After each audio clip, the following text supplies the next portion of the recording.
Meanwhile, the Ministry of Health continues to defend the COVID-19 vaccine, this amid complaints of discomfort from some persons who got the jab. Recipients of the COVID-19 vaccine who experience side effects are being reminded to seek counseling at the facility they received the jab. The authorities say the side effects are mild and most can be cured with over-the-counter drugs. The advice follows the accounts from some persons that they've been experiencing discomfort since taking the vaccine. More than 12 people have reported issues. They have a headache, they take a Panadol, that sort of thing, right? I mean, the long and short of it is that for that mild side effect, you have prepared yourself with the protection against COVID, which could be detrimental, particularly if you fall in that vulnerable category. So it is well worth it. And I know questions will be asked later on about the AstraZeneca vaccine and the news that has come out of one or two countries in Europe.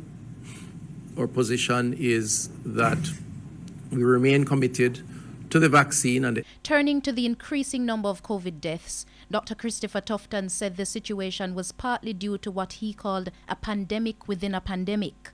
He pointed out that a worryingly high number of Jamaicans who've died from the virus were suffering from lifestyle diseases.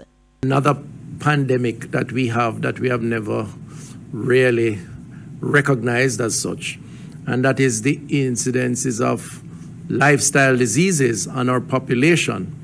99% of our deaths in this COVID-related deaths, are persons who have had at least two comorbidities, one or two or more comorbidities. Hypertension, renal failure or diabetes, cardiovascular disease, so all of these have contributed to weakening your immune system and your ability to resist or to fight back the COVID-19 virus. The health minister, in the meantime, also addressed criticisms about the usefulness of curfews in containing the spread of the virus. We are seeing a sort of plateauing of the increases in terms of the reproductive rate, looking as if it may want to adjust. And that's a good thing, that's a positive sign, but it's very early and we don't want to say it in a very conclusive way. But I think it's very important just to say that we do not take these decisions in a vacuum. Sasha Hamilton, TVJ News. Now, the health minister, in the meantime, says the government is not to be blamed for a delay in the second shipment of COVID-19 vaccines. The country was to receive 14,000 doses through the COVAX facility this week. However, the health minister says the vaccines will not arrive until next week. I know persons are asking why the shifting dates. We don't determine the dates. We have paid into a pool.